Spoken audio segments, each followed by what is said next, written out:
What's up, Gabe? Well, hey Ian, how are you doing? Not bad. A little tired, but I'm hanging in there. How are you? Well, I'm good, and I'm glad you're here. And we're glad you're here too, everyone.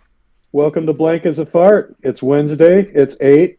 Me and Ian watched some Twin Peaks, and we're going to bullshit about it. Yeah, we are. Hopefully, you'll tune in and have some comments to offer us and tell us what you think as well. What'd you think of this week's episode overall, Ian? Well, first, I got some housekeeping. Oh, we got housekeeping to do. Last episode, I teased it in a couple weeks. We were gonna go onto our own podcast feed, and I ended up just staying up late and putting that all together. Some of you may have found that out already, but if you're listening, we are now on our own podcast feed. You can find us as Blank as a Fart. Search us on iTunes, Spotify, Amazon, or Audible. Yeah, you can get us just on our own feed. You don't have to subscribe to the Couch Co-op one and be inundated with beer and video game podcasts anymore. You can just have the Twin Peaks podcast. However, if you want the YouTube one, that is still on its own, or my Milkman Pictures YouTube channel. So youtube.com/MilkmanPictures, and you will still find that in that playlist. But it's now a regular podcast on its own for everyone. Not that podcasts about beer and video games aren't awesome. Oh, yes, not also awesome, but it's just like I understand if you're just only in it for Twin Peaks, or just in it for Gabe, really, and you don't want to deal with all these other guys. You have no idea who they are. But yeah, that's available. All the episodes are there. So subscribe to iTunes. Leave us some iTunes reviews. It'd be cool to get some iTunes reviews. But yeah, that's the future moving forward. And we got the links to those landing pages in the bio on Instagram and Facebook, so you can also get them there.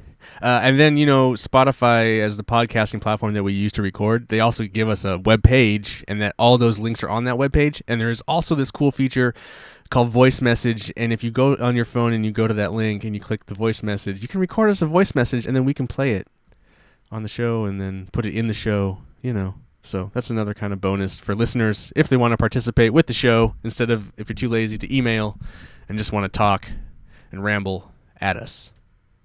I think that's everything. I did have one thing to address as well. Correction from last week's episode. Uh-oh. I erroneously made the statement that Mark Frost was fully on board for Fire Walk with Me. He was not. He was not part of the production or writing process at all. Oh. He was, I guess, still a little sore about doing the lion's share of the work on season 2 while Lynch got all the credit. Although they did make nice in time for the return. I see. But yes, Fire Walk with Me was a David Lynch film, and that's pretty much how it was structured and how it was produced and how it played out. Cool. We'll get there, not for a few weeks, but more like, 20, 22 weeks. Half a year, maybe. Half a year, but we'll get there. All right, Gabe. Things seemed to pick up a little bit this week, though, didn't it? It feels like we're kind of ramping it up in advance of next week's season finale. This definitely felt like an episode of just setting up all the pieces to fall. It just here, let's put this here, but this everyone's in action this episode. We're all doing something this episode to get us to the place where we need to be for it to just explode or implode. Yeah. Yeah, definitely a lot of domino stacking happening here. We did get the Log Lady intro. I just had some quick notes about that one. It's all about beauty and souls and eyes, and about how eyes without souls have no beauty. Not sure exactly who she's referring to here. My take is Hank. We'll get to that, though. Shoes. I think she's talking about shoes, eyelets, and Shoes? souls. Oh, yeah.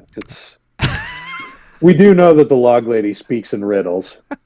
I don't know about puns, but riddles. But anyway, for those that don't get the log lady intro, we pick up right where we left off last week with naked Audrey in Cooper's bed. But Cooper, paragon of virtue that he is, decides not to take advantage of an emotionally fragile young woman. Oh, but wait. What I want and what I need are two different things. Like he wants to, but he took an oath. He took an oath to uphold certain ideals. And certain values. Values, yes. One of which is not banging high school girls. I mean, she's 18. Clearly okay. She's 18. She's legal.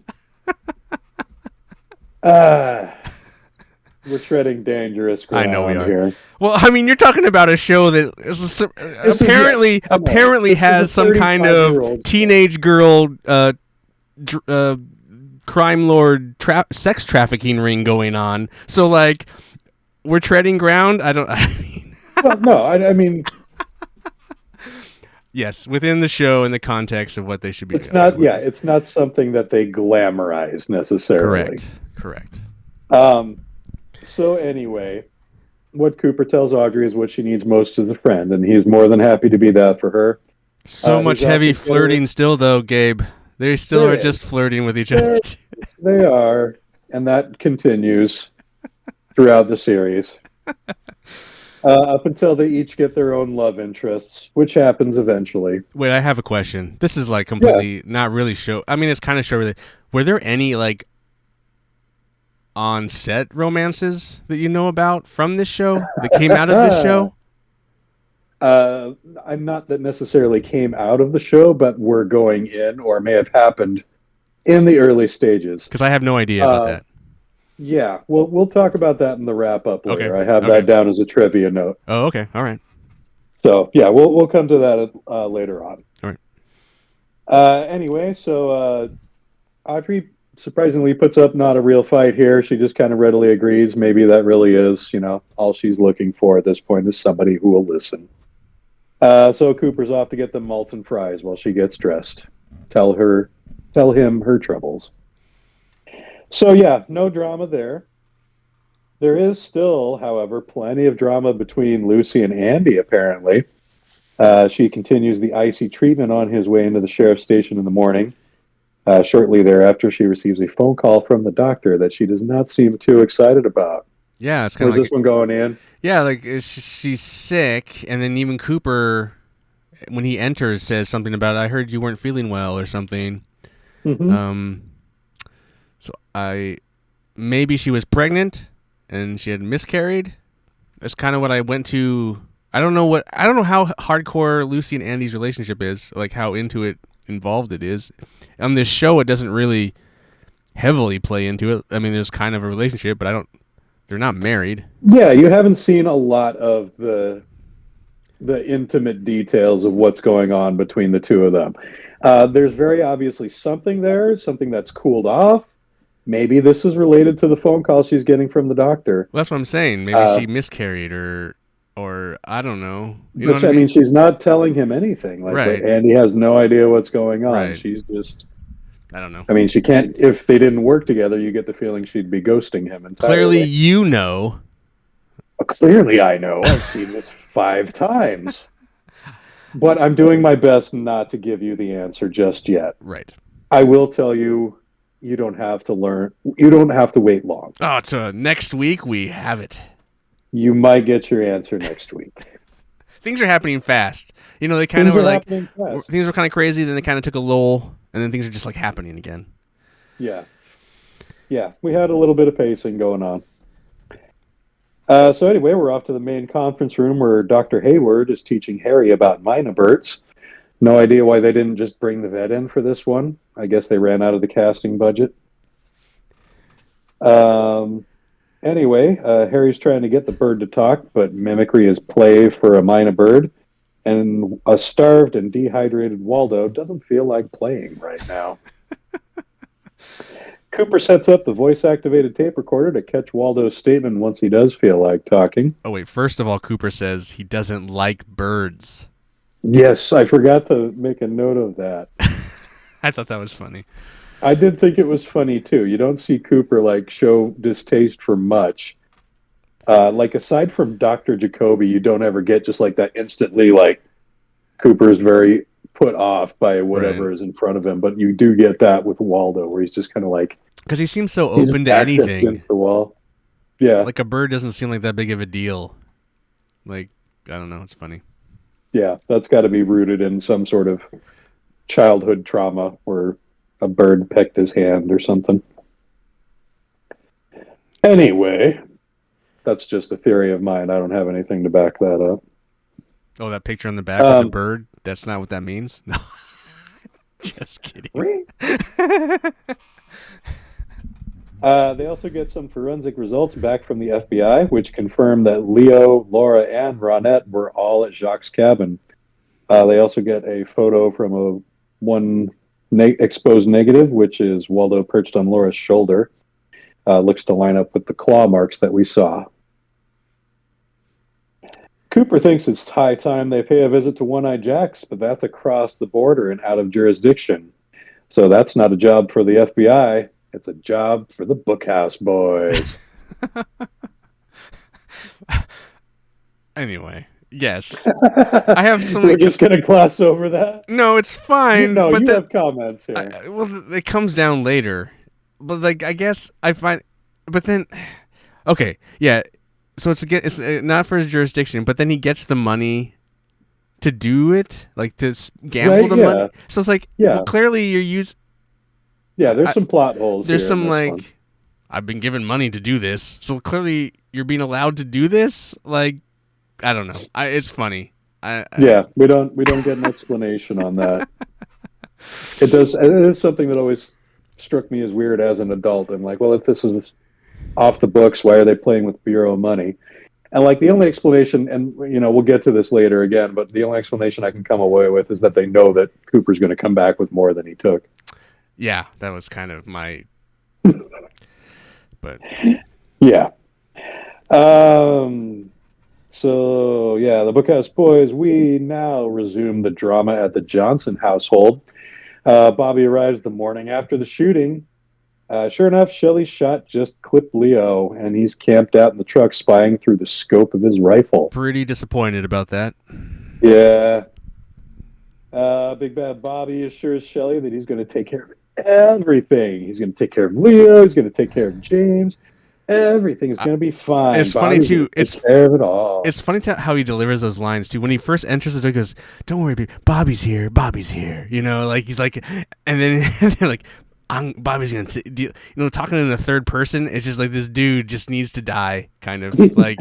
And I try and avoid it, like, because I like the character of Bobby. I like where he evolves to. Oh, really? In the end, and maybe that's giving away too much. I tend to like him more now than I used to. But that's because you know what happens, right? Partly, yeah. Yeah. And I guess maybe I didn't have as critical an eye for acting as I do now back then. Maybe seeing him more animated and like I'm sure I've mentioned at some point that I was in drama club in high school, so that was probably more of my acting style at that point anyway. So it didn't seem, it seemed perfectly feasible to me. But watching this particular scene with Shelley and Bobby, like it was night and day. It really was. Machen and Mick, the actress who plays Shelley, she is really, really good in this scene. Like you get the sense of fear and the sense of panic out of her. Dana Ashbrook it's very cartoony. It's very stage acting. It's greenhorn stuff. It really is. I hate to say that, but it's very, very obvious in this scene Right. how out of his depth he is working this particular angle. Again, Bobby's got some development here. Maybe seeing later on, we'll see some more range. But yeah, manic bad guy Bobby, not great. Not great. Yeah, I've been saying that the entire time. You have, and I'm starting to side with you here. So we'll see how that goes. The police radio by Leo's side crackles to life as Lucy spreads the word that Leo's starting to get chatty. Or, excuse me, not Leo, Waldo. Waldo is starting to get chatty. Leo hops in his truck and drives off. We visit the Hayward household where Donna, James, and Maddie are all listening to one of the tapes they found in Laura's hiding place. It's one of her just tape letters to Jacoby. The Laura tapes, and this one's a little pervy. Doc is a It perv. is. Doc is a Who would have perv. Laura guessed? knows it. Laura's a perv. Doc knows it. She's going on and on about how easy it is to make men like her before James gets a little freaked out and turns it off. Maddie finds an empty case labeled with the date that Laura died, so they hatch a scheme to raid Jacoby's office to find the tape that very night. I actually for some reason, I like the wide shot that they use in this scene. When they zoom out at the end? Well, no, just the kind of establishing shot from the living room into the dining room. Yeah, they do use that. I just and they use it at the end again too. Yeah, like they bookend with it. Usually it's just they do a lot of kind of medium shot to close-ups, and so this kind of wide shot was just kind of it's a nice change of pace because the show's shot very kind of claustrophobic a lot of the times. Yeah, you do get a lot of close-ups. But I just thought, that's a little different shot. Thank you. I was kind of thank you for that. A little refreshing. We do have a first timer behind the camera this time. We'll get to him toward the wrap up here.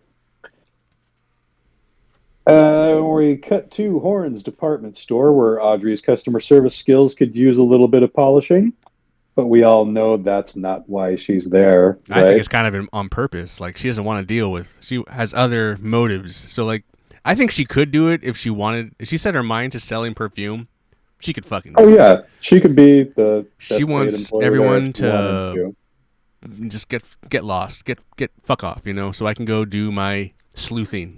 That's kind of how I took it. That she was in. Yeah, I just took it as this was back to mischievous, bored Audrey, who does that too. Who was just looking to entertain herself by being shitty. Could be a little from column A, a little from column B. Audrey overhears her manager ask her coworker to a private meeting in 5 minutes, so she excuses herself to the restroom in order to play her Harriet the Spy routine again. This time she does it with a lit cigarette in the closet. Okay, hold on a second. Pretty bold. Now, before we get to the office, she walks into this like back hallway where there's stock boys working, and she gives the stupidest kind of thing. She goes, "Oh, there was a bus accident outside. It looked pretty awful," or something like that. And the guy's like, "Oh," and he just goes out. He just leaves. Like zero comment. just like shit. Better go. I mean, honestly, like EMT or something. I mean, I would have been just like, we don't need this guy. How about she just sneaks in? Like the fact that this was dialogue and that this happened was just like, what was that? It's so. I just laughed out loud. Like, what was that? I thought it was funny. It didn't really seem necessary. I mean, we've already seen Audrey establish that's pretty easy for her to do. But also just like the concept behind it. Like the dude was just like, oh. Like did they decide during the writing process that would have been too easy for her to get into the office? Or anyway, got to put some kind of obstacle in her way to make it look like this is spy work. And then no one notices. Yeah, no one cigarette notices smoke just coming out of the closet. Is someone smoking? No. Hey man, in those days everybody smoked everywhere. Everything smelled like smoke. Just like, and she's not like trying not to smoke. I thought there was a moment where she was gonna put it out, but no, she just ashes, takes another drag, and just a big exhale. I'm just like, what the she fuck? was like exhaling up though. I think wasn't she? Oh, because that helps. Yeah, because it's not like just staying there. I thought that was just her disdain for the conversation and her like, oh. I didn't think it was because she was trying to like. Yeah, pretty ridiculous scene. But we learn about the sex trafficking or whatever whatever it is. Yeah, we finally see the direct pipeline from perfume to hospitality. That didn't take long for us to get that. I mean, they could. Yeah, he was pretty clear about it. Anyway, Mr. Battis gifts Jenny, the other perfume girl, a crystal unicorn and a phone number for Black Rose. Wonder who that could be. So then we're off to the Double R Diner where Hank is playing nice with Shelley while he gathers intel on the current state of the town. That was smooth. Specifically learning about, oh yeah, At least he's a pretty good actor. chameleon. So like Shelley gets to act against some good people, like Hank and Norma. Yeah. Better actors. Like she's not lost in this Leo Bobby void of acting despair. Thankfully, yeah. She doesn't have to carry every single scene Right. she's in. Right. But yeah, anyway, as soon as Shelley's back is turned, we see those soulless eyes of Hank's come out. And he swipes a fancy lighter from the counter just before Harry and Cooper walk in. That was something that always stuck with me and my brother about like The Zippo? just being, just how he just like, real sneaky, takes it off the counter. Like that just seemed like such a shitty thing to do. That's just the nature, right? It's so Because that's small, kind of like the conversation that Cooper and Harry have when Harry is saying like he doesn't think people change, and that's basically what that's illustrating, right? Because nothing comes of. I'm guessing nothing. I'm guessing nothing comes of that lighter. It's just to illustrate that he's still. It's just a moment to demonstrate that he's still a what douche. kind of character that Hank is. And yeah, again, Harry called it. Right. Harry knows him. This is really just Harry intimidating Hank. I mean, Cooper has nothing to say. Harry tells Hank stuff he already knows, and it's just them measuring dicks, posturing. But the distaste is very clearly mutual. Anyway, after that's over, Cooper orders a coffee. Harry tries to rush him out instead, but Cooper convinces him that a small daily gift, such as a quick coffee break, is good for the soul. Just go to the bathroom and just tug one out, Harry. Just a little gift to yourself every day. Yeah. While you're at a murder scene, just raid the freezer, see if they got some butter pecan in there. One little gift. It was a funny. It's just like, where does this stuff come from? Like it's just so random. Yeah. So some of my favorite scenes are the interactions between Cooper and Harry. Just random. Because they're so different from each other, but they get along so quickly and so easily, and have such an instant respect and trust for each other. I feel like it really anchors like the White Knight aspect of this whole series. Well, here's the two of them. Here's the other thing I was thinking about. It's like, there's like good cop, bad cop. It's like smart cop, dumb cop. And it's just like, this one dude instilling all this. I mean, I'm not saying Harry's necessarily stupid, but I mean, Cooper is just basically distilling this information to Harry constantly. It's just like, I mean, it's funny. Cooper operates on a different level. I mean, right. If more than anything, it's city cop, rural cop. Sure.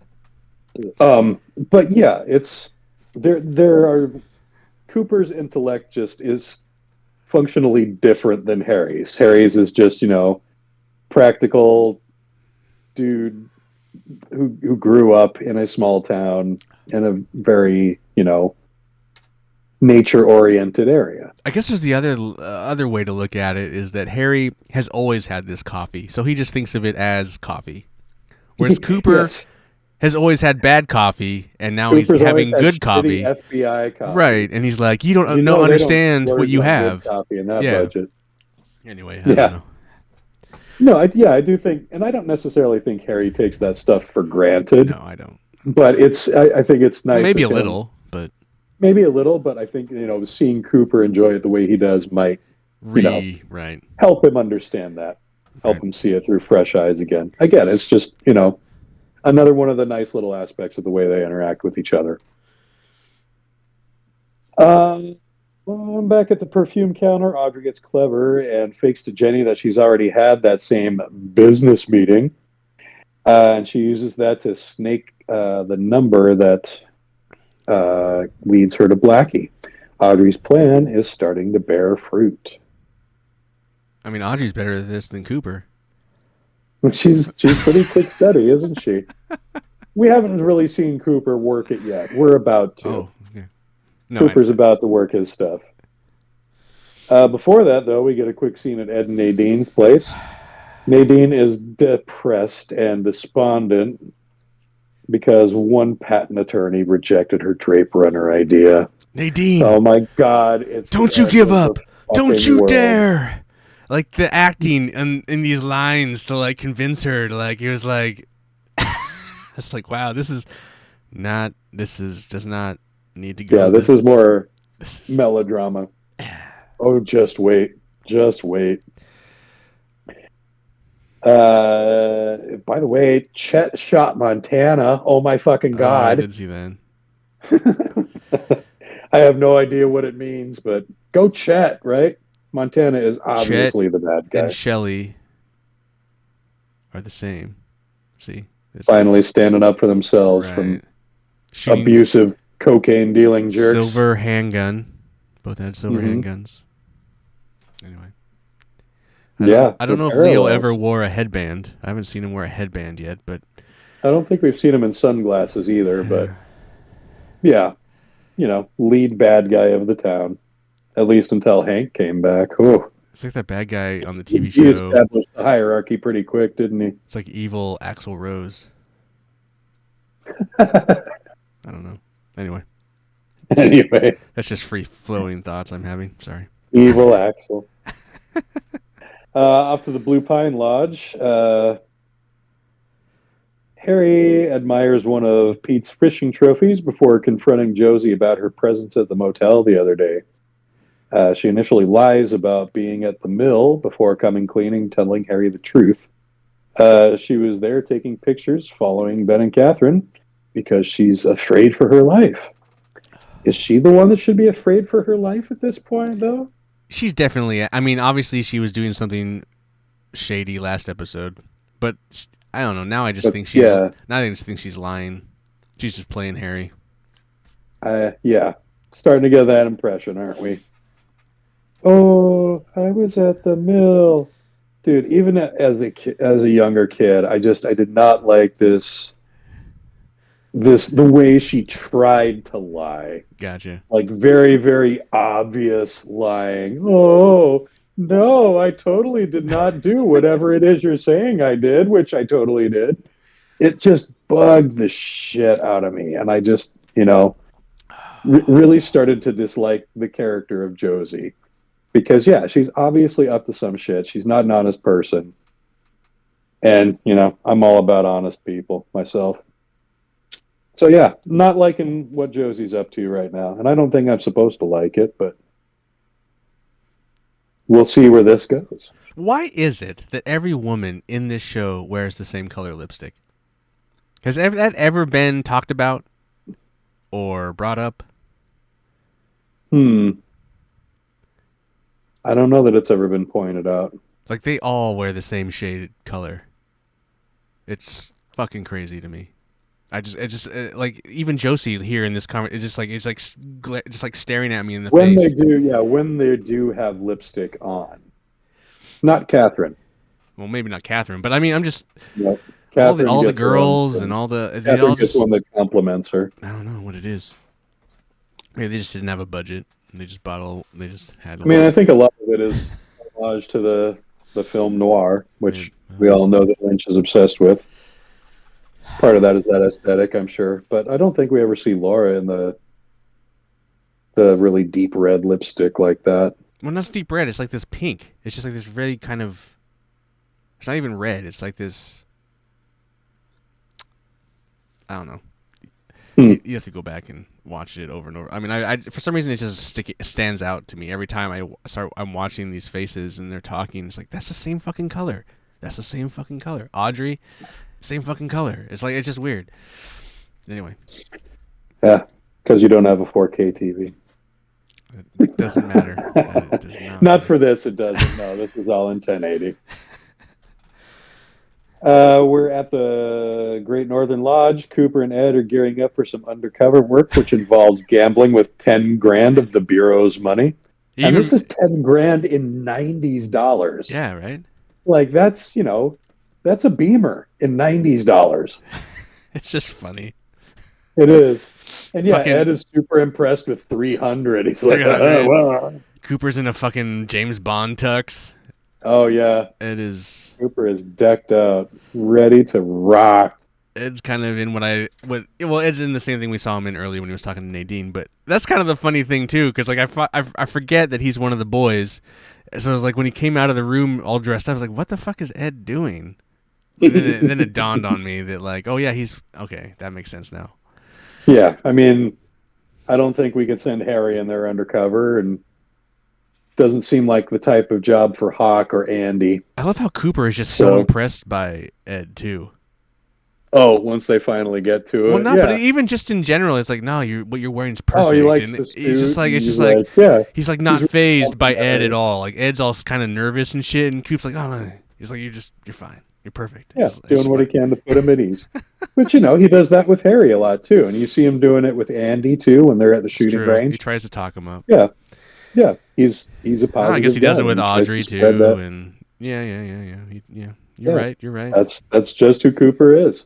He does it with everybody, but yeah, and you can tell it. Not with But you can Waldo. see that in the acting. Didn't do it with No, not with Waldo. Waldo. No, he let Harry be the one to encourage Waldo. Yeah. But in this one, you can see it in the acting. Like you can see Ed's confidence build when Hmm. Cooper's like, "Oh yeah, the suit's perfect, and here's some money," and Ed's like, "All right, yeah, let's do this. I'm ready now." Right. So yeah, Cooper being a good coach right here for sure. Audrey just misses him as they leave. Oh, No, no, before that, no. We got to talk about yeah, this. yeah. One on one, Harry asks Cooper to help him out with Josie's situation.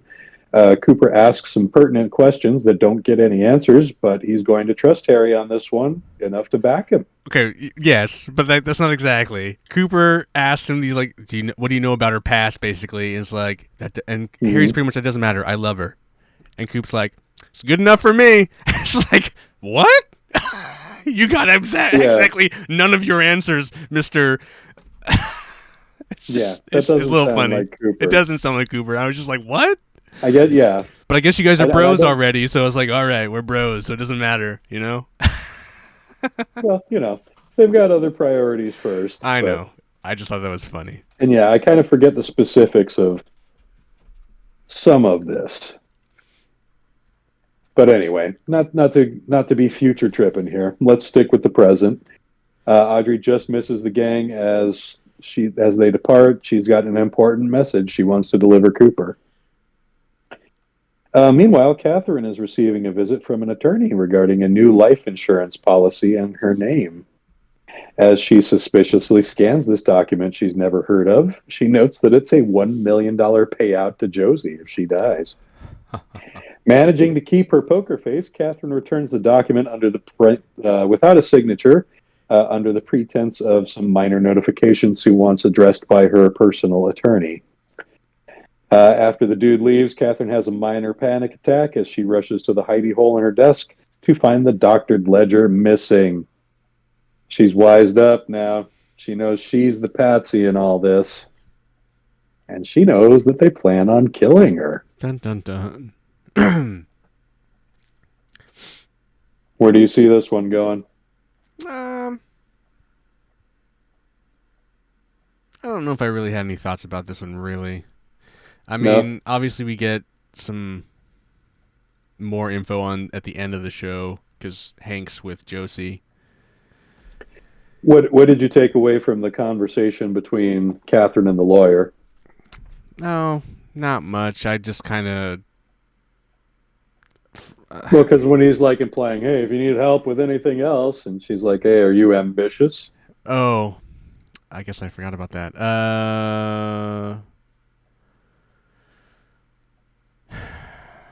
Well, I didn't really think about that actually. Hmm. Yeah, might be something to keep I an eye see. on. I see. I would. What I'm saying is like Catherine is not someone to fuck with. Oh, I figured that. Yeah. I always figured that. Like, you're not gonna. I just. I think they're just showing this hand because we're close to the finale. So, like, Hmm. you know, we had to find out who is gonna fuck over who at what point. Now we're finding it out. It's gonna play out, but it's not gonna. Obviously, it's not gonna play out the way either of them see it or wanted it to. So, um, Right. but I don't. I didn't really consider what the lawyer guy, what she would have him do with that. So I guess I'll find out. But yeah, I hadn't really considered that. Yeah, something to keep an eye on, perhaps. Or perhaps not. Or perhaps not.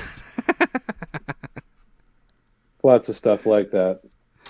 It's a red There's a herring. quick, maybe. We get a quick shot of Audrey slipping a note underneath Cooper's door at the Great Northern before we are off to the sheriff's office, where Cooper and Ed are getting costumed and wired. Oh my god. The sound of a gunshot sends the whole crew running to the conference room, where someone has taken out poor Waldo, splattering blood and feathers all over the donut supply. Yes, donuts. Donuts. Donuts. Come on. There's more donuts That than was one of the pie. better looking spreads That too. was a little Like bit they better, but actually had there's crullers and clearly more donuts in this show than pie, Gabe. Like when yeah. does the I pie mean, take they over had next donuts to season? spare. Like I thought you said the pie was the big thing. But Well, there was a scene. in the beginning there was the pie scene. Yeah, well, and then there's that DVD menu. Oh. I mean, they had pie when they introduced the Why book, not the Bookhouse Boys. why not a donut Cooper had DVD 3 pieces menu? of pie the first time he went to the Donuts. Double R. Holy Hey, shit. well, we might get one on a later disc. There's Holy a lot of shit. discs. Holy shit, the disguises. Like this briefcase of disguises that like, oh, let's just put some weird store-bought disguises like from This is a party so store. 90s, right? Just like This is straight out of a Roger Moore James Bond movie. It is vintage disguise it's kit, pretty man. funny. I mean, it's great, but it's funny. It's just like, what is this? That's the technology they had at the time. I like how it all is just like really just shot in one shot too. Like it's like we're just here. They kind of go up, and I mean, it's just like this like little. Okay, we have to shoot this. Let's just do it here. Okay, just open the briefcase. We'll just do it here with this light. I just do it here, and they kind of cut around, but it's like just. It's just funny. It's just like so Yeah. simple, and But yeah, we're back to that claustrophobic feel that you were talking about yeah. I mean, earlier, where everything it is just kind of feels like shot, just kind of everybody's crammed into a small room right, together. right. Anyway, it's funny. Um, yeah. Oh yeah, the donuts. They kill the Yeah, bird. blood on the donuts. Leo runs off Yeah, before Leo that. running off. Yeah. Whoa. Yeah. Yep. Yeah, they don't make us wait long to find out who shot poor Waldo. Leo running off in the rain, rifle in hand. Cooper checks the tape to find Waldo's testimony. We get Long testimony too. I mean, yeah, it's enough. We get hurting me, stop it, and Leo no. Leo, no. That was a dramatic commercial break right there, wasn't Dun dun it? dun. I mean, I guess That's a scene that has been ingrained in my brain for a very, very long time. Leo, no. Leo no. Leo, yes. Leo no. Fun story. The voice of Waldo was provided by Cheryl Lee. Laura. Laura as well. Yeah, just sped up. You know what's funny tape. about that? I could actually get that because hearing also her voice on the tapes and then the voice that Maddie uses to pretend to be Laura, it does have. They all do sound very similar. Yeah, they have that breathy quality to it. And high. Like Maddie's voice is deeper. Like that tone of her voice is a little deeper, and like Laura's voice is a little higher pitched. I don't know. Anyway. Yeah, no, they're distinct. There's a definite difference between them. Acting. Kind of. Okay. Cooper and Ed make their entrance at One-Eyed Jack's, or should I say Barney and Fred. I love it. Yeah, Barney and Fred, the Flintstones. But also, I put Ed still looks like Ed. Yeah. He has a mustache. Like Ed in the 70s. Like, this is what Ed looked like right out of high school. But the sharp-dressed men quickly catch Blackie's attention as she approaches them to introduce herself. Ed immediately flubs his phony backstory. But he recovers very quickly by turning on the charm. Yeah, really, really impressive how he turned that around. Quickly, fast. He's just like, I'll just flirt. Yep. And I'll get that to work. I'm tall. I can make that happen, right? And hey, it does work for him. It impresses Cooper even. The gracious hostess directs them to the gambling tables. Cooper does a quick check-in with Hawk, who is the man in the van for this mission. Who was it that Blackie always reminded me of somebody? I think maybe it was Nancy Wilson, but just kind of like Nancy Wilson. Who's Nancy Wilson? she was the singer for Heart, Oh, okay. or is the singer for Heart. She died? Is what you're saying? No, she did We not. want to spread those rumors? Okay, let's go. No. I've seen her perform. She's fucking amazing. But anyway, yeah, that's like one of those old. Yeah, I had a little bit of a thing for Blackie Oh, okay. when I was younger. Let's just say I didn't often have a thing Headmistress for, of the cat house. well, and I didn't frequently have a thing for older women at that age. And I don't know how much. I don't know what her age was at filming. I'm sure she wasn't old, but Right. I'm rambling and digressing here. Anyway, Because of your she was hot. your Still think crush. she is. It's okay. No. Yeah, yeah. And I neglected to look up the actress's name. I'll do that for next episode. We'll talk about her career and see where she is at. There we go. Cool. We'll do the respect check. Yeah. One of the fun things about so like as they cut from Blackie to the gambling room, Ed and Cooper hang out at the opening at the and it's a kind of another claustrophobic scene of them, and then in the background you see this big room, but they never go. You never see them in they just hang out there, and they talk. And Yeah, like just that Cooper over the talks shoulder over shot. the shoulder. That's the show's always very much like that. They're probably trying to hide things. Because there's probably a limited budget, and there's like, well, we kind of just need you guys to just hang out here. Don't go anywhere. The blocking is very simple. Right. They couldn't do a tracking shot to have them like no Goodfellas bit going on here. Right. Yeah. Right. Yeah, they don't have the budget for that sort of thing. I totally see where you're going with that, though. We too tend to see the limitations. So like that's why it's kind of nice when I like called back to that wide shot in the house, because there's nothing really going on there, and they can frame it in a certain way so it looks kind of cool. And I was like, oh, that's kind of different. They don't usually go this route. It's usually just a lot of really tight. You get the perspective, you get the scope of like the size of that room, but you don't get to see the room really. Yeah. You don't go into it. Feel the walk through. Right. Which, that was, again, that's a budget thing. And maybe that's I forget 90s television, really. I mean, I forget, really watching a lot of it, So, like, today, television is, like, adapted to, like, the whole film thing, So, like, there's a lot of that kind of intro and like back on like commercial television, you had to have a certain time frame, so like being excessive in like showing stuff was like it ate away from your storytelling. You couldn't really spend that. Nowadays they can spend as much as time as they want to do that because there's no commercials in most some television there is, but most television there isn't that, so it is interesting, and it's just I don't know. Yeah. It's again, it's a lot of the marriage of film techniques and TV techniques in this series, like the use of film cameras instead of the TV cameras that you would normally see for sitcoms and stuff like that. But also having to use the TV budget with those movie equipment, with the movie equipment and the movie techniques. So yeah, you get to see them stretch it in ways, but they make it work. And that establishing shot of the casino is a very good example of how they make that work. Maddie is sneaking out of the Palmer home.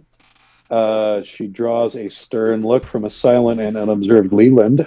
No. Really creepy scene there. I put it like, Leland is just crying in the dark. It's like, that's what he was doing. He was, he turned and saw her, but he's just sitting there crying.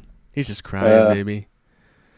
I don't know. His eyes are just full of water. He's just like full of water. He's just all teary-eyed and motionless. He's a mess. He's a wreck. Yeah, he's really not stable right now. Poor guy. What happened to the wife? She hasn't turned on up a couple weeks, has she? She's still Only getting shot up Leland is with crazy crying. The drugs. wife, she's like good. She's off in Hawaii having a good old time. I don't know. I mean, it's like Or, where has she been? maybe she's on a 5150. Who knows? They fired her. They fired. She's done enough overacting. Maddie meets James and Laura at a gazebo in the park where she dons her getup for the plan. Oh, I know when A James loses blonde it. wig and Laura's clothes. Yeah. And Donna seems to see something she doesn't like in that look between James and Maddie once she's full in costume. But we don't explore that just yet. I'm surprised. I was Instead, actually expecting there to be more of an interaction between James and Maddie, and James quickly just shrugs it off and like pats her on the shoulder, and they walk off. I was expecting to be some kind of dialogue interaction there, but where he said, "Oh, you look just like her," or something no, like he that. would just kind of like, I don't know. I just Just would have some something dialogue. else. Yeah, something Yeah, else. I he don't would know. have said something. Or he would Yeah, have said I Laura, agree or with he could you. have said Laura. He would have like said Laura or something, even though Yeah, instead, ready to go, Laura? Instead of just something else. yeah, just a little Freudian slip or something like that. But yeah, not much more on that this week. Instead, we move to more Scandinavian revelry at the Great Northern. In the midst of the noise, Ben corners Jerry alone to try and figure out why this deal isn't done yet. Apparently, they're ready to sign the contract. They just want to do it at the whorehouse. Yeah, baby, that's where all the Um, business is done. that's right, You can't sign the Anyway, deed unless you do the deed. that's one way to look at it. That's, this is how we bond in the business world, I guess, over hookers. But an impatient Ben just wants to get it over with, so he orders Jerry to load up the crew and head to Jack's now. Before he leaves, though, he gets on the phone with Josie and confirms their plan is on for tonight. As she hangs up the phone, why, look who's there. It's the Domino dude himself, Hank in his upturned leather jacket collar. Domino's delivers. Yep. Takes his jacket off, and it looks like he's going to stay a while for some reason. I just want to go back to the Horn Brothers really quick. Mm-hmm. First time it was bread. Second time it was like a leg of lamb. Third time it's a little thing of ice cream. Yeah. Always food, baby. They're all revolving around food. Yeah. I'm glad you noticed that. It's a recurring theme. I really, really like the Horn Brothers together. So much fun seeing the two of them just have their brotherly moments. And David Patrick Kelly, again, one of the bright spots of the acting in the series. It's good to have comic relief that can also have some depth within the plot. And we're back at Jack's, where Cooper is not the only one going undercover, as Audrey gets her meeting with Blackie. Unfortunately for Audrey, Blackie sees right through her fake-ass bullshit resume. Hester Prynne, really? Anyway, she still manages to convince Blackie she's worth employing by tying a cherry stem into a knot with her tongue. That's because Audrey just pulls out her real, resume. She's just like, oh, fine. Let me show you how. Show you how it's done. Let me show you how it's done. Like, that's so impressive. Signs are on the dot. It's like, I can do it. Sign me up, right? I did teach myself how to do it specifically because of this scene. Oh my God, that's awesome, Gabe. That's cool. Does it work for you in any way at all? Nope. All right. Well, let me know when it does. Nope. Still haven't gotten employed at a whorehouse yet. I guess I just haven't been applying at the right ones. Just even at a job, like he's like, I'm gonna go work here. Like, I'm gonna go to GameStop. It's like, we can't accept you here, sir. And it's like, well, here, watch this. Yeah. I mean, maybe the trick is to give the fake name that's from some high school lit class. That's exactly it. So maybe if I apply as Jack London and then tie a cherry stem Not with my tongue. Just you have to make sure that you bring the drink in though, like because they're not gonna Right? have a Yeah. drink there. So you just have like a Right. No, I'll have to bring my own prop for this. Ever seen this one?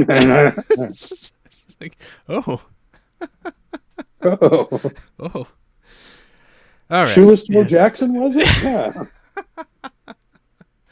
oh it's funny. Uh, Tables where Cooper's killing it at blackjack, but Ed is busted out at craps. When Cooper's new dealer turns it up, Ed gives him the signal. That's our boy Jacques. And so the first thing I said when it was Jacques, Mm-hmm. have we met Jacques before? We had a quick scene where he saw the light go on at the roadhouse, and he called Leo for his pickup. I don't remember him being this big of a man. I guess. Yeah, no, he's just Okay. rotund. So then he's not the Gimp because the Gimp was not that big. He was tall, but he No, wasn't fat, was he? did we see that much of the Gimp? I thought we I did. only remember the Gimp from the shoulder up. I just remember. I just felt like he was I don't know taller. if we ever saw it. I thought we saw like kind of a full body shot as he peeked behind the tree. I'd have to go back. Okay. That tells you how important the Gimp But it is. can't be. It can't be because Jacques is. Okay, I don't know. I mean, Maybe the Gimp was Bernie. anyway. Anyway, Well, I'll it's bring this possible. back. All right, go ahead. Jacoby's in his office watching his stories when he gets a call from phony Laura. She's left him a videotape of her holding today's paper to prove it's her. She names an intersection for them to meet at. Jacoby, however, recognizes the gazebo in the video and decides to head there instead. I mean, he might Funny be stupid looking, Gabe, but he is an educated doctor. No, yeah, it's a front. Jacoby plays dumb, but Jacoby knows exactly what's going on. There is a funny story I wanted to tell about this, where he's watching the video back and he just says gazebo, and like that's the only word he says before he leaves. When I was 12 years old, I didn't know what a gazebo was. Like I knew I'd seen one of these structures at some point in a park, obviously, but I didn't know the name for it. So I just thought this was like I didn't get it, and eventually I just kind of like told myself through context like this was a word for eureka or something like that. That's awesome. I got it. Gazebo. So I used it at one point, like when I was playing a trivia game or something with my mom. That's great. Was it my mom or was it Somebody. it was I don't yeah, it might not have been my mom. It might have been my stepmom. But like I use it in that context and I'm like gazebo. And they just look at me and they're like, "What?" I'm like, "Is that not what?" Like, and then I learned what a gazebo was. I like your definition better. Yes. A fun exclamation. So yeah, that was the impression I got, was just like a It's a weird word technically, and to define a structure, like what that is, like I mean, I guess it's a gazebo, but it's like gazebo as a word, it could be more fun. Like instead, it's a tied to a very boring structure. Why don't we use that word for something better? Right? Why Anyway. can't like blimps be gazebos? It must have been. Blimps are way cooler than actual gazebos are. Philip Gazebo designed that structure, and they just named it after him. It's like what the fuck. Etymologists everywhere, tell us in the comments where the word gazebo comes from. Yeah. We're dying to know. But Maddie is going to hang out at the gazebo while James and Donna are driving or motorbiking, I should say, to Jacoby's office. Maddie's being creeped on in the bushes by Bobby. Bobby's being creeped on even deeper in the bushes by someone we don't see. Oh, we know who it is. Forrest Gimp. Come on, baby. Gimp. It's Forrest Gimp. I mean, baby. you can hear the breathing, so that's got to be somebody with a mask. Come on, on. I put the return of Forrest Gimp ? Question mark? Return of Forrest Gimp. So that's why I was saying it can't be Jacques, because Jacques is dealing cards to Cooper. Maybe there's more than one Forrest Gimp. No. Maybe there's a whole army of Gimps. There can be only one. They cut each other's heads off and take the mask. One can hope. Hey, What a movie. we've What a story seen idea. weirder stuff happen in You Twin think that Peaks. we could pitch a film idea to David Lynch about Forrest Gimp? And he lives in the world of Twin Peaks, but it's this completely weirdly offshoot story of this Gimp who cuts off heads off other Gimps. I don't know. There might be something to that. Anyway, Let's workshop that later. we'll workshop it. We'll keep working. After I've had a couple more whiskeys. Yeah. We'll just keep we'll keep working on that. Bobby follows James and Donna, but unknown creeper stays put.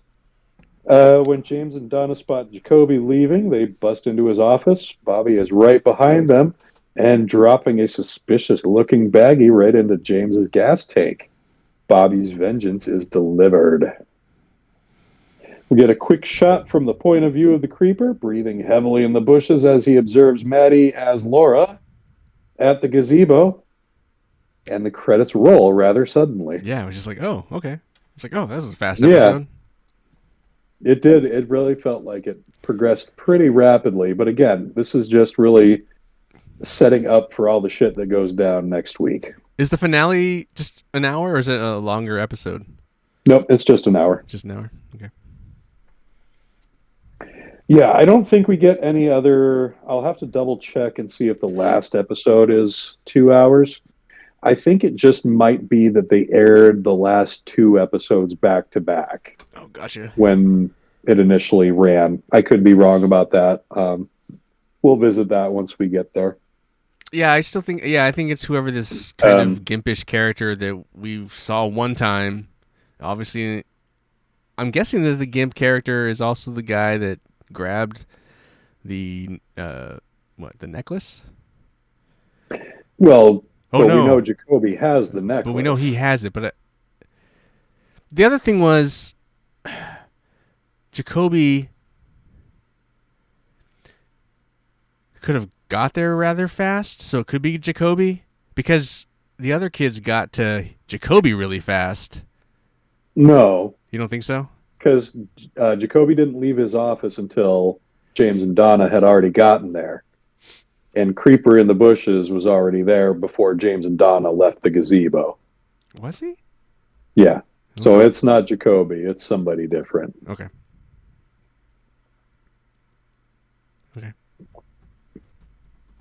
I guess I kind of missed the Creeper creeping on Bobby. It's some pretty close timing, but yeah, we do get a shot of Creeper there before James and Donna head off on their mission. Okay. Well, that's I didn't, I mean, I had some notes, but that's pretty. I mean, the episode was pretty straightforward. I didn't. Aside from some of the funny things, it was, I don't know. Yeah, it was just it was a lot of bricklaying is what we were looking at this week. Yeah, we're looking at eventful stuff for the season finale, naturally. I think it's funny when you look at television structure from back then and then television structure of today. Like, I feel like some of this stuff, like the middle episodes that were kind of poorly paced and didn't really have a lot. If you could have moved some of this to kind of flow better, I don't know. Like it's very jarring when everything is just ramping up in one episode. It's kind of more fun, and I think that's where like the perfection. I get that Twin Peaks is kind of the show that started this whole thing, but it'd be interesting. And I'm. This is what makes me interested to see the return and see how much better that pacing might be in a show, in a more modern day show, because like, man, this show could, it'd be interesting, to see it done through a lens of today versus, to like kind of see it more kind of evenly plotted as opposed to like this stuff happened, then you have these kind of lull episodes, and then you just have this episode where everything sets up and it's just like, oh, I don't know. But it's fun. It's fun to watch. It's weird. It's silly. I don't know. It's like it's goofy. I mean, it's really a goofy show. A lot. I mean, It really is, yeah. it's just. It's like. I As mean, you it's know, not. the It. word they would Yeah. use in the reviews is quirky. Yeah, it's very quirky. Yeah, for sure. Yeah, that's the take on it. So yeah, a little bit of trivia here and there. Getting back to what you were talking about earlier regarding uh, behind the scenes romances. So the rumor going around at the time was that the reason they ended this whole Cooper and Audrey as love interest story was that this was something that Kyle MacLachlan had specifically asked for behind the scenes. Um, the excuse given was that he didn't think it was in Cooper's character to be dating an 18-year-old girl. You know, a lot of, and I think there's some truth to that. And perhaps that's part of the real conversation. But the rumor was that uh, Kyle was influenced by his girlfriend at the time to approach the producers about this situation. His girlfriend at the time was Lara Flynn Boyle, who may or may not have been upset at the attention that Sherilyn Fenn was gathering as the season continued to progress. So So there is people have on-set gone on drama. people have gone on record as saying that isn't true. Right. Uh, Interpret it how you will. Right. That was the rumor. It's been debunked by all involved. But you know, who knows? Who knows? I mean, they never really. I mean, were there plans to make him date her? You know, it's hard to say. Hmm. Who knows how much of this? I get the feeling that there wasn't a lot planned out more than like maybe 3 or 4 episodes. I don't think they expected to get very far. Right. Um, but you know, when it blew up and they got renewed for that whole next season, maybe they just kind of started grasping at straws at that point. Gotcha. But yeah, like I said, they do. Cooper and Audrey both will end up getting their own love interests later on in the series. But did they stop Who, flirting with each other? once they start dating other people, yes. Oh, that's But such a shame. I would have kept that fire lit. Fuck you, they Lynch. stay friendly. I'm sure they stay friendly, but I would have still had the. I mean, I get that. I don't know. I mean, stuff like that never entirely goes away. Disappointment. No. Oh, there's more disappointment for you to be had. Trust me. There's lots of disappointment. It's everywhere you look. This week's episode was written by Harley Payton, who we've talked about earlier. He was behind the pen on episodes 3 and 4. This is his last one for this season, but he does have the writer's credit on 11 episodes in season 2. And there's 22 episodes? That's right. So So he's half. responsible for half. So, but I mean, he was the one where you started to feel like the characters were getting more fleshed out and less just like Lynchian quirks personified. So he's, you know, is he written then the most episodes of any one writer on Twin Peaks? outside of Frost and Lynch, yes. Okay. Interesting. Cool. Yep. He also gets producer's credits on a lot of the episodes. I think he's just like, you know, one of the main guys in the writer's room. This week's episode was directed by Caleb Deschanel, who is, or maybe was in the past, husband to Mary Jo, who plays Mrs. Hayward, Donna's mom, and father to Emily and Zoe Deschanel. Oh, wow. Yeah, Hollywood bloodline. Looks like his career has been marked by being Mel Gibson's favorite director of photography, working on The Patriot and Passion of the Christ. He also served as the cinematographer for the 2019 CGI Lion King. So he's kept himself busy over the years. I mean, that's pretty good company. That's some good money he's made. I mean, that's a good living. Also cinematography on 8 Days a Week, Peter Jackson's Beatles documentary. Oh, interesting. Tom Wait, 8 Cruise days as a week Jack is Reacher. isn't that Ron Howard's? 8 days a week. Let's click. Oh, you're right. I'm sorry. Which one was Peter Jackson? That's the What Disney was one. that one called? That's the Disney one. The 4 hour, 8 hour. What's that song? Get Back. That's how it. Yeah, Oh, anyway, dude. If I knew what it was called, I would have asked you. I think it's Get Back. Isn't it Get Back? Get Back. Or I something like know that. that's a Beatles song. No, but what's the last album called? The last Beatle album that they didn't perform on. They released. Yeah, that was called Get Back. Yeah, it's whatever one of those songs or something. That's the one that's on Disney. It's like 6 hours long on Disney Plus. Yeah, Hmm. the Ron Howard one is the 8 days a week one. Sorry that I know this. Uh, I mean, I'm not a huge Beatles fan, but for some reason I no, like the Beatles stuff. I'm not. I don't. I like watching it. no. I'm glad you pointed it out. Yeah, I would have gotten that totally wrong because I haven't seen either one, and I would like to see the Peter Jackson Oh, the one. Peter Jackson one is fucking phenomenal, dude. Is it? Oh, it's one of the coolest. That I was mean, on. it's fucking long, but it's fucking It was on phenomenal. Hulu, right? No, no, no. It's on Disney Plus. Oh, well, that's fine. I get both. Caleb Deschanel is a six-time Oscar nominee, Oh, all in the cinematography category.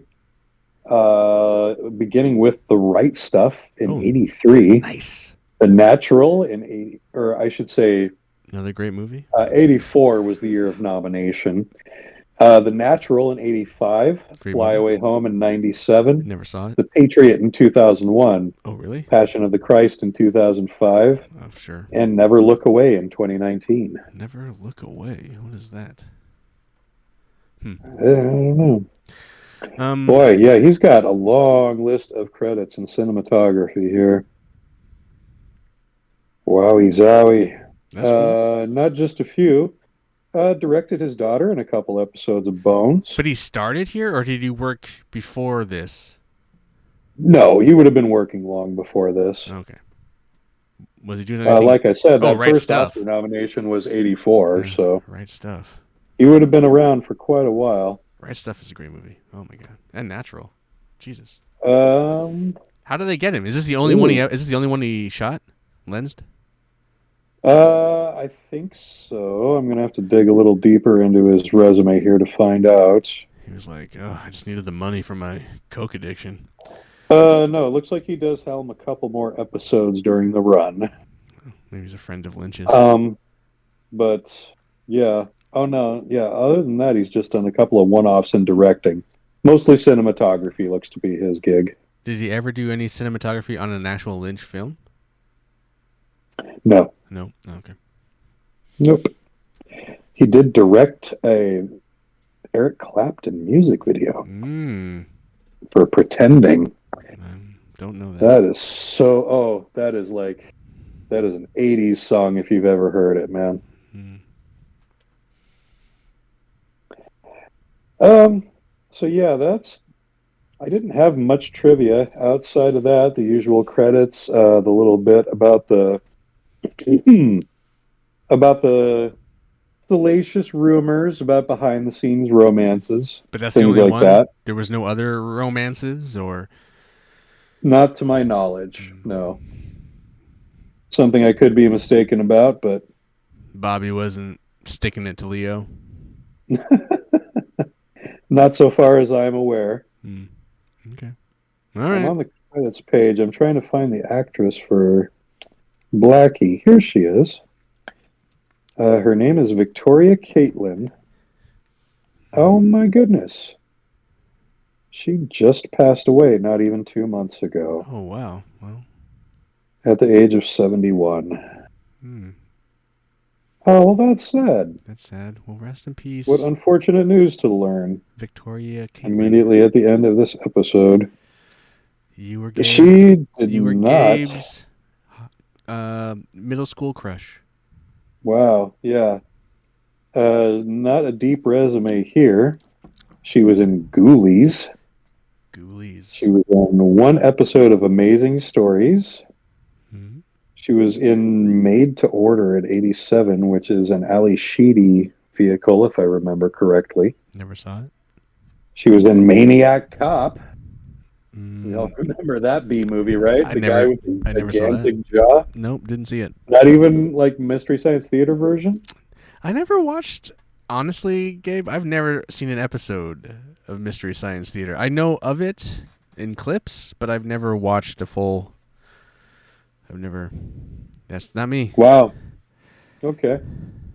It's an acquired taste, I think. Oh, I'm not saying It's not I for would be everybody. against it. I don't know, for some reason I just never. Was it on cable?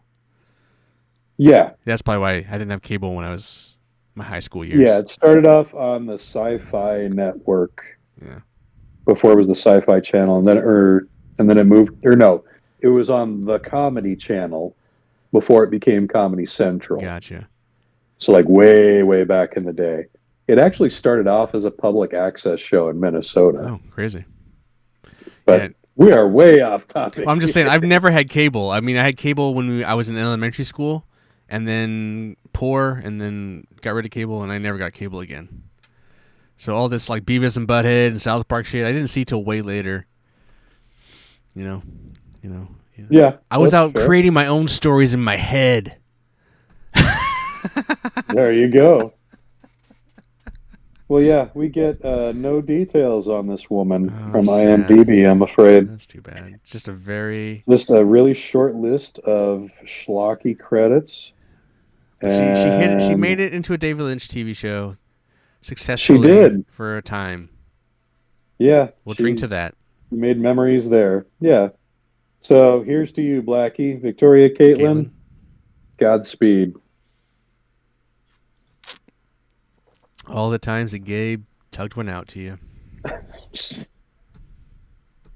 Come on, she was not 18. She was way older than that. It's okay. I know. Just wasn't expecting this episode to be all about my tugging habits in middle school, I suppose. I'm sharing too much, and I'm not even talking.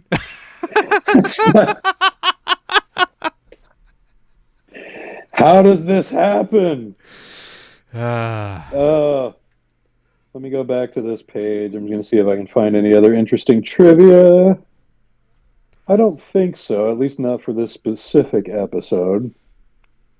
So, what other non-spoiler questions do you have for me here? I don't really have. I'm just ready for it to all kind of fall. I think. I don't. I mean, I think I had a lot of questions last week that you answered, or to your best of your ability, and now I think I'm just kind of waiting to see how this plays out. Yeah, Because everything seems pretty well set up. I guess the lawyer thing I wasn't really paying attention to. But if that's something I need to pay attention to, I'll pay attention to it. Moving forward, does that play out next episode? Or does that play out like next season? the lawyer thing. Yeah. We'll probably have to wait until next season for us to see Okay. any movement on that. All right. I did want to look at the Nielsen's real quick. This episode aired on May 17th, 1990. This was the lowest rated episode to date, gathering a household rating of 10.6. That's 15.6 million viewers. That was still good enough for 40th place for the week, That's interesting. but the ratings are definitely slipping at this point. Oh, that's too bad. They are going to move the finale to Wednesday instead of Thursday because May 23rd is the last night of the sweeps period. Mm. So they're going to try and shoehorn that finale in for that. What I probably already asked this and I forgot. What was it following and what was it leading into? Oh, geez. Do we know that information or? I know what it was up against. Um, We can wait till next week too if this is something we need to research. I was just curious. And then what was it gonna go that same thing if it moved to Wednesdays? I don't remember what television was on I'd be curious what shows it was. Yeah, this article I have flagged with the ratings on it doesn't mention the lead-ins. The regular slot was Thursdays at 9, so I'm pretty sure it was the last thing on before the news, or is there another slot after that in prime time? 10 o'clock. No, It's usually yeah, there's usually 10 another o'clock is thing. the last prime time slot. You're right. So it'd be like some like adult drama, like Law and Order type of thing. Usually. Right. Yeah, so I would say it normally finished second in its time slot. Its main competition was Cheers, Hmm. but it was getting clobbered by Cheers on a regular basis. It does say the competition on CBS was Max Monroe. Never heard of that Hmm. show. Probably some detective procedural. At this point in time, Fox had not yet started scheduling regular programming on Thursday nights. They were weekends only for original programming and still syndicated for weeknights. That's interesting. Like this Max, whatever show that was. It's like that show no one knows, and everyone knows Twin Peaks. You know, it's Let's funny. look it up now. It's We've just got some funny. time, right? We're running short on Oh this yeah. episode. Well, we're running fine, Gabe. We're at whatever. Our first episode was 50 minutes. That's our shortest episode, and we're already 115. So like we're fine. We're sitting Our pretty. shortest. Oh my god. Okay. So, do you remember Shadow Stevens? It sounds familiar. I don't. I recognize the name. I don't know. I can't. There's not a visual coming to my head. No. Um, Should I Google Shadow this? Stevens. He was an LA DJ, a Shadow. radio DJ, who ended up getting a gig as the announcer on Hollywood Squares, and then became like a regular square on Hollywood Squares. But he stuck out because he spelled shadow Shadoe. E. Yeah, No, I shadow. don't. I recognize the name, but I don't recognize him. So yeah, Max Monroe was a show designed specifically for him. And he was hot, huh? LA, he was an LA cop show. Oh yeah, yeah, dude. He had like the shaggy blonde hair, and he was 100% the LA hunk. Isn't that And wild that? he did have a really cool voice. I'm not gonna lie. Like I dug his voice. But isn't He that definitely had a wild good DJ voice. that no one remembers this show, and yet everyone remembers Twin Peaks? Isn't that wild? Well, I'm pretty sure this show only lasted that one Oh, season. but it was beating Twin Peaks. No, like I Oh, said, only this would have been third place. oh, I Twin see. I Peaks was see. second place. Oh, to Cheers. Yes. What is he? Okay. Um, Do we know what he moves? What Twin Peaks moves to on Wednesdays? Up against? What is it up on? it was just that one night that they Oh, moved it to the Wednesday, and that was oh. just for sweeps. So like it goes back. When It goes back to Thursdays in the second season. no, in the second season they slot it Saturdays at 10. Oh, holy shit! Out to die Yes, out to die. for 22 episodes. Jesus. And that's they tested it out by running the reruns in the summer in that time slot, and they were getting 9 million viewers for reruns. Which is Which kind was of. decent at the era. Mm, So they figured that was going to be good enough to anchor it in that time slot, but that was rightfully called a graveyard for many reasons. yeah, man. Friday nights, Saturday nights. You do not want those time slots. Nope, not Cool. good, especially the late slot.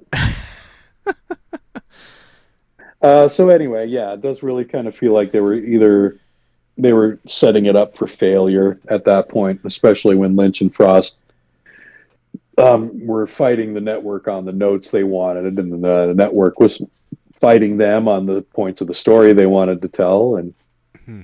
it did get really contentious during the production of that second season. So that obviously turns out in the product. But then, is there any do you? I mean, I obviously.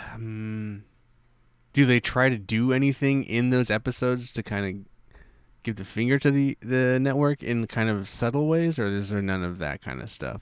Like, I feel like I would have started doing like crazy, even crazier shit. I mean, not necessarily. Like the biggest point of contention was the revealing of the killer. Right. So I feel like, Leo. that turning point kind of like caused everybody to lose interest. I'm just gonna start like dropping Lynch names at and certain Frost, times, like, just to see and if just you seeing if I like, just see if you bite. just to see if I have a tell when you finally do name it. I mean, Leo is certainly where the evidence is pointing at this point, isn't it? He's just a pawn. Red herring. I mean, he did some bad shit, and he's probably guilty of a lot of stuff. But yeah, But you don't think he killed her? it's Harry. Harry. Ooh. I'm just gonna go for it. Just name the whole cast now and see when I blink. Yeah, right. No. Anyway, sorry, you were saying something. I interrupted you. Must not have been important because I don't remember it. Oh, Jesus. Yeah. No. Yeah, I just remember talking about the deathly time slot. Oh yeah, the main point, yeah, about like not only Frost and Lynch losing interest, but the network losing interest as well, and the viewers, because once that reveal happened, then the viewership really started declining. Yeah. Oh, Um, there was something I forgot to mention that I wrote down, and then uh the whole goes back to Dr. Jacoby when he gets the phone call that there's a package outside his door. He gets the mhm. package, there's a VHS tape inside, then he watches it. That scene is exactly Lost Highway. The guy calls, there's a package outside the door, they go pick it up. She walks outside, grabs it, comes in, puts a tape in the thing, watches it. It's the front of her house, she's creeped out. Bill walks out and says, "What's this? It's a videotape." That's one of my favorites. "What's this?" "It's a videotape."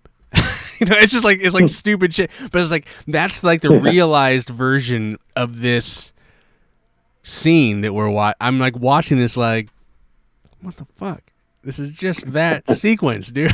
Kind of, but in a different, goofier way.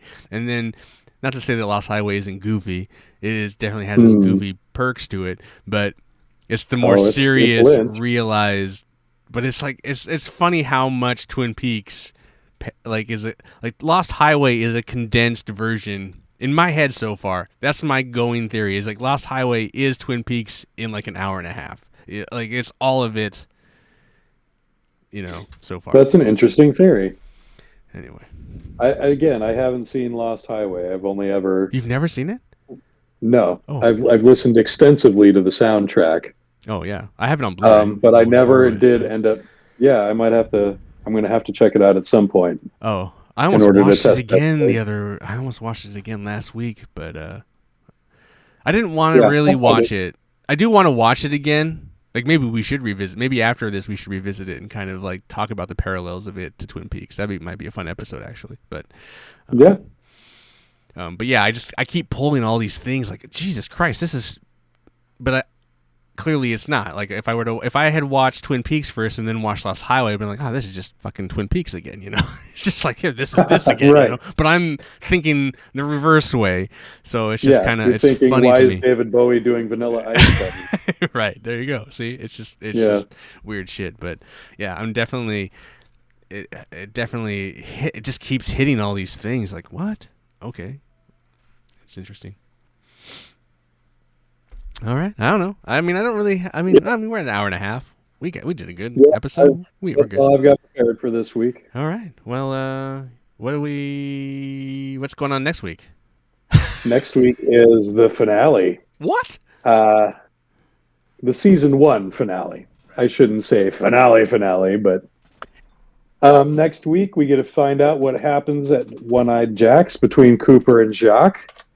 We get to see where Donna and James's little scheme gets them. And we'll find out just what Audrey gets herself into. I do have a question. Like, do you Mm-hmm. think this is a good finale going in? Like, are you pretty? Were you when you young self when you first watched it? Were you happy with it, or were you just kind of like, what the fuck? Um, without giving away too much, I was absolutely hooked. Hooked. I don't know if I would say happy is the word I would use, but I was invested in making sure I knew what happened next. Okay, I have a question. Okay, here are you watching X-Men 97? No, not yet. Oh, okay. Then I don't want to say anything. Yeah, because I'm working hard to avoid spoilers. I know something big goes down in episode 5, but Anyway, but I've managed to avoid it I'm so sorry. far. Sorry if we on the Discord say shit that we No, probably no, no. shouldn't What have. happened hasn't actually been spoiled for me. I just know it's super Are heavy. you waiting for it all to come out, or are you just? No, I just haven't. Oh, I think I'm waiting to finish up Shogun before I get oh, started on. gotcha. I don't watch a lot of TV these days, honestly. Oh, 100% agree. No, I was just When gonna I do, say it's just comfort stuff like I'm running a Simpsons episode in the background while I make dinner or something. I was just gonna say like I get it. Like it may not be something that it's like you're on board with or like whatever, but it's like a holy shit. And it's like okay, well I want to see where this goes. Like you're I like mean, hearing this definitely makes me want to see it more. Like I didn't watch the whole series of X-Men. hmm. I Neither did have, I, and you don't need to. I You don't need remember a that. lot of the episodes. I Right. watched a lot of it, Right. but I didn't like keep up with it or find out what happened or anything like that. But So just like any I'll kind of, probably be missing some context when I go in, but I guess what I'm but saying is I'm like sure they'll fill in the blanks for me. in Twin Peaks and like that this finale is like you may not agree with it or whatever, but it was like a whoa kind of like Yeah, wow, and it's like okay, I'm in kind of thing. Like yeah. yeah, Let's just say and then that they just they. dropped the ball. Is what you're saying? I wouldn't say drop the ball, but let's say there's not much that gets resolved Yeah. by the end of the season. Oh, it's just a lot of In like fact, in fact, you may have more questions than answers by the time that season 1 finale wraps up. But you'll have to tune in next week to find out. yeah. So anyway, this is me, Gabe, signing off. Oh wait, let me put the email address up Oh, here. Yeah, right up here. above our heads. Yeah, you know. Look up there, everyone. And for those of you who aren't actually looking at anything and are just listening, hopefully you know where the links are by now. But we're going to tell you anyway. At blank is a fart on Instagram. Blank is a fart on Facebook. Twitter sucks. Threads sucks a little less, but still sucks. Blank is a fart pod at gmail.com. Theme music by Domer. Name of the song is Big Old Dead. Available on Spotify and iTunes. Yes, That's indeed. all I got. I think that's all we got. All right, then it's time for that wrap up line. One day the sadness will end. We'll see y'all next week, everybody. Thanks again. Or wait till our Forrest Gump returns film. Forrest Gimp. Gimp. Oh, I fucked it up. Don't give away $1 million idea like that. Save that one for later. Bye, Gabe. Love you, buddy.